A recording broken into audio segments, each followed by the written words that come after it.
That's a part of our history. If you don't talk about it, nobody know about it. So you've got to talk about those kinds of things regardless. We're a mixed group, but it's still okay. It's still okay. This is how we learn about each other, and you learn our culture, and you learn to respect it. That's what it's all about.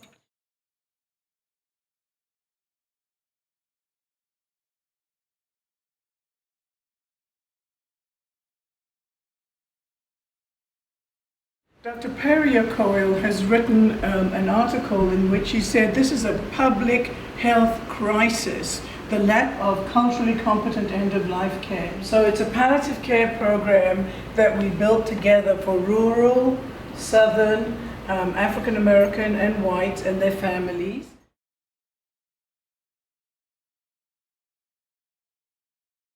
My name is Gardenia Simmons White.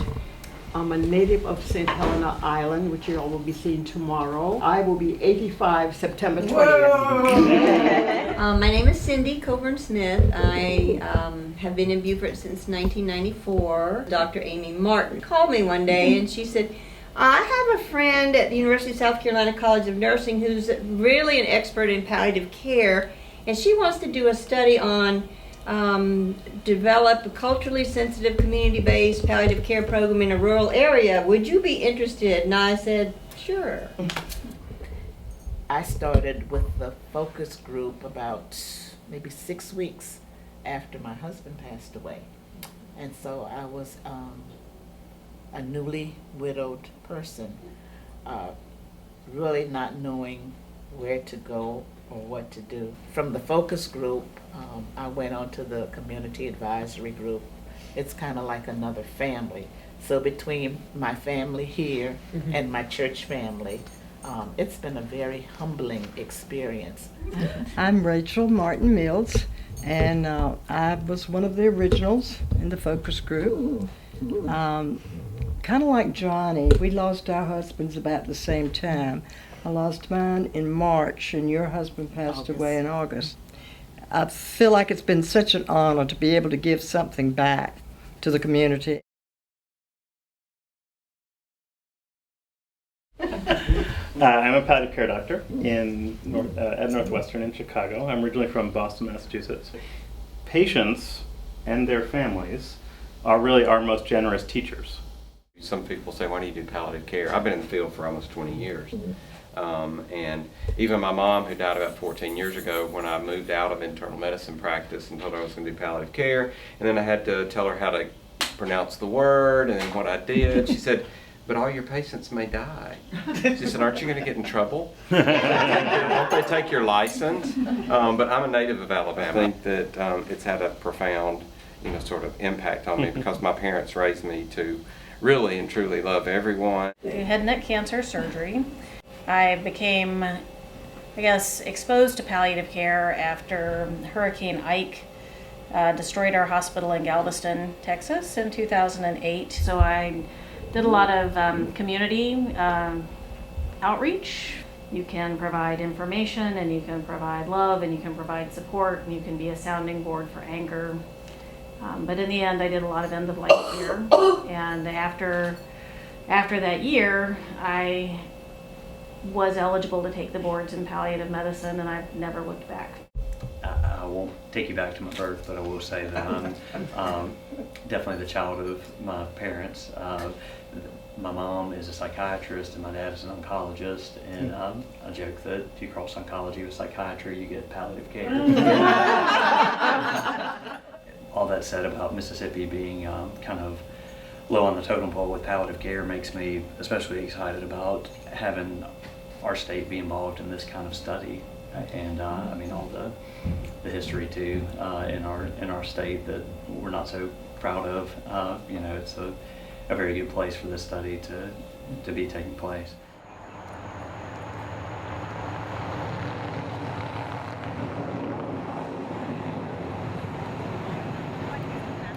Sometimes we refer to it as the War of Northern Aggression. Sherman came through towards the end of the war. Just left a scorched earth policy. Everything's gone. Gone.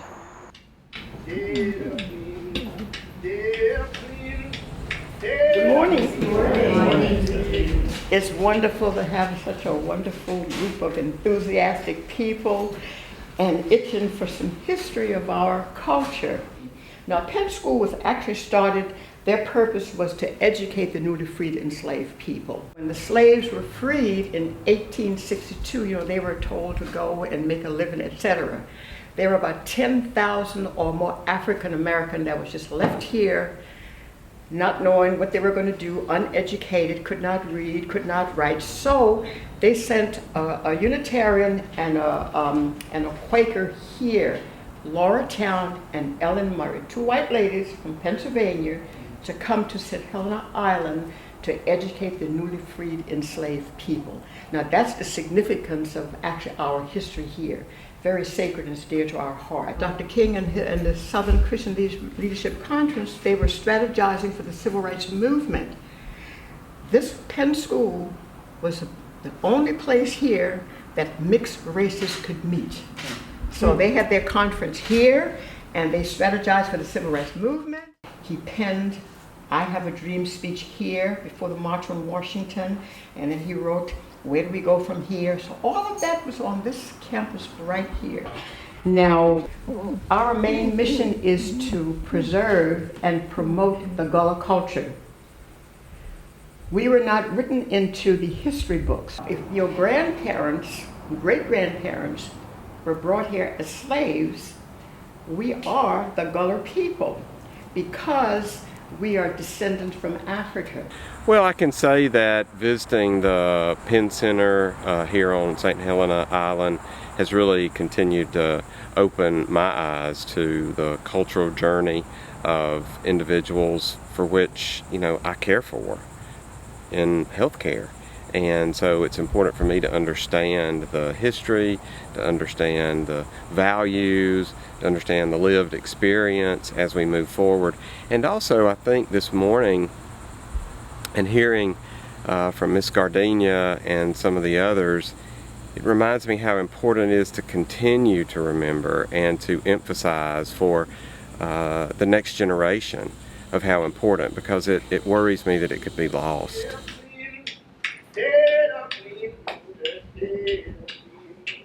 Until the study, there was no such thing of currently culturally based end-of-life care until this team right here at this table, they developed it. The aim of this meeting is only to get the advice, input, and training from the community advisory group members. That's just giving respect. My husband always says, you don't know me, so you don't have the right to call me by my first name until you get to know me. And I feel the same way too. I don't know you, Cindy, when I first met you, Mrs. Coburn-Smith. So that's how we address the patient. And then further along in the conversation, knowing that doctors don't really have a lot of time, I understand that. But in order to gain the trust of the patient, you need to establish some sort of rapport. Then once you address them by their last name, I think that lowers the level of apprehension. Patient is hearing, you would say, life-threatening issues. It is good to include the pastor to be a part of that.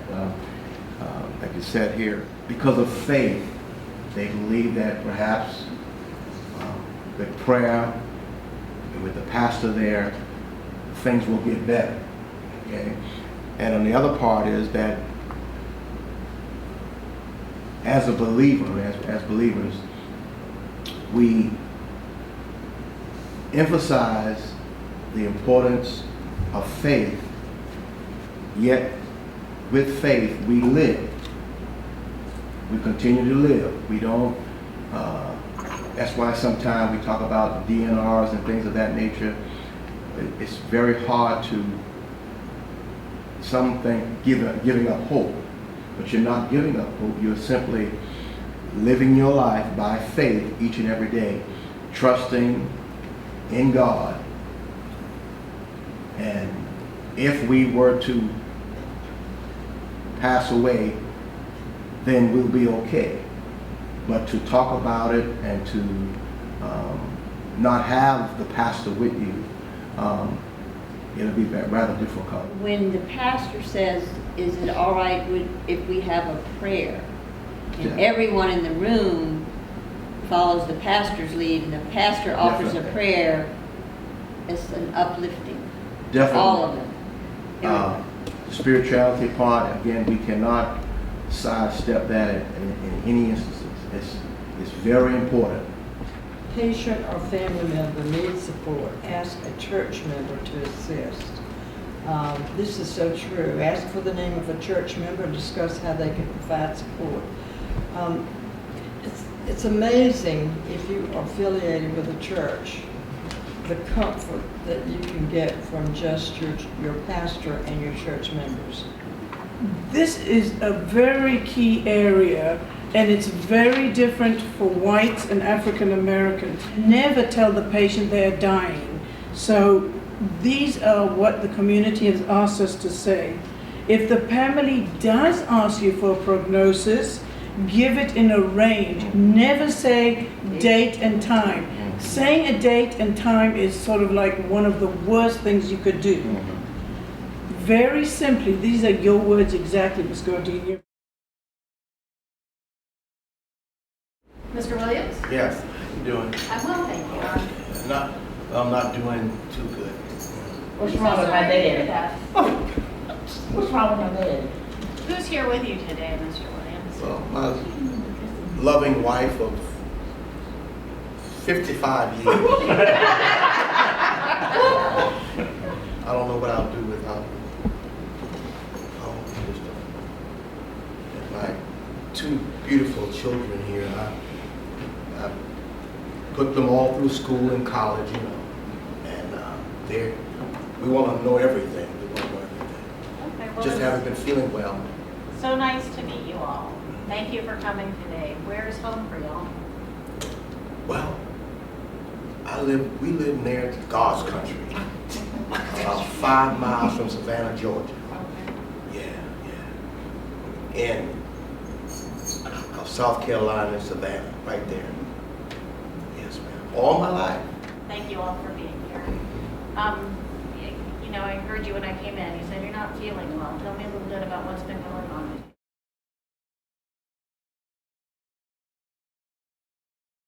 I felt that it was a good study, and I felt that it gives us an insight of our cultural differences and how we could pass that on to other people, because you know we're black and we're white, but we still have that commonality that we how to treat people and how to do respect and stuff like that. But we have a lot that do these things and these behaviors that, you know, the focus group have pointed out to us.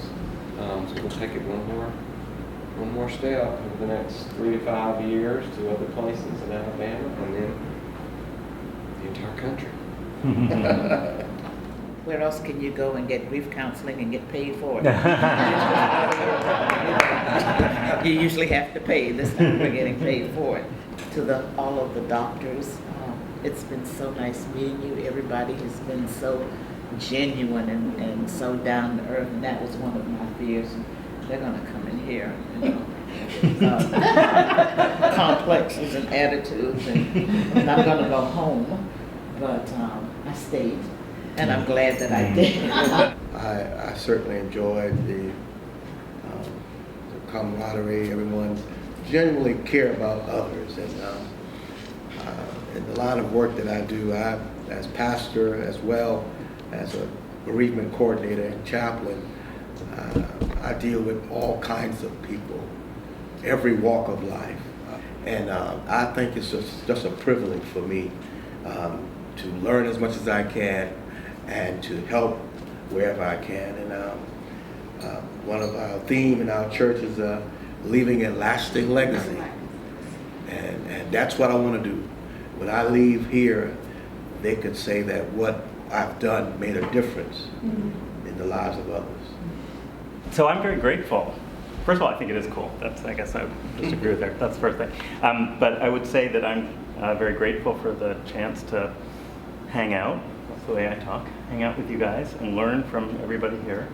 In fact, I remember sitting at the UAV Innovation Summit next to Lucas McElwain, a friend from medical training, and who finished everything the same year as me, except for got back to Mississippi a year late because of doing an extra year of geriatrics fellowship, and Lucas being so mad that he wasn't the former UAV fellow that got to participate in this.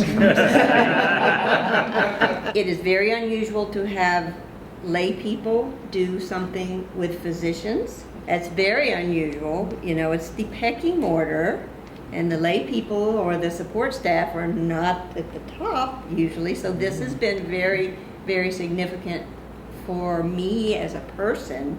I'm so excited that this will continue, and the things that we have done in our little group that of 31 people that formed into the CAG, focus groups, then the CAG, it's just amazing.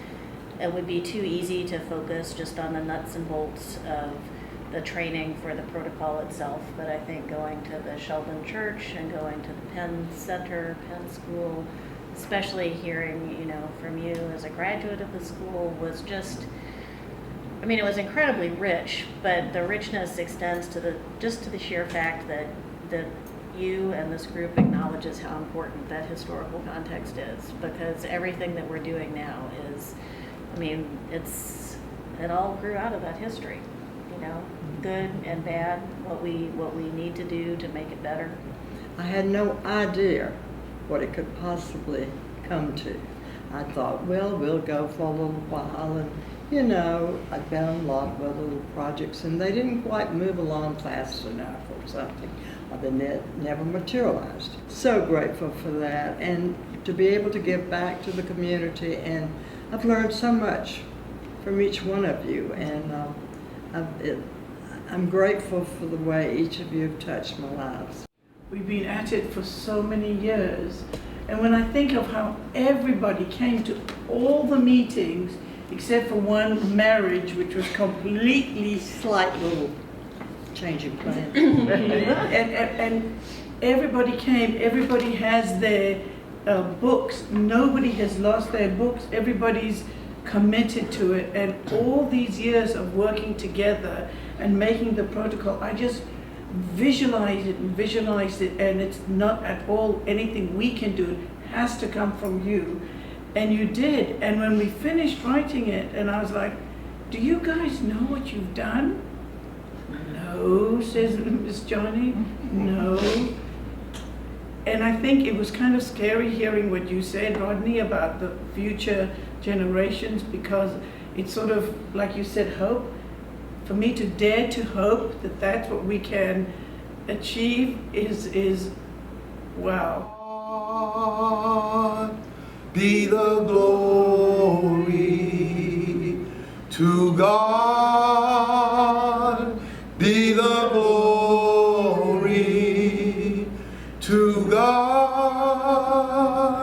Be the glory for the things He has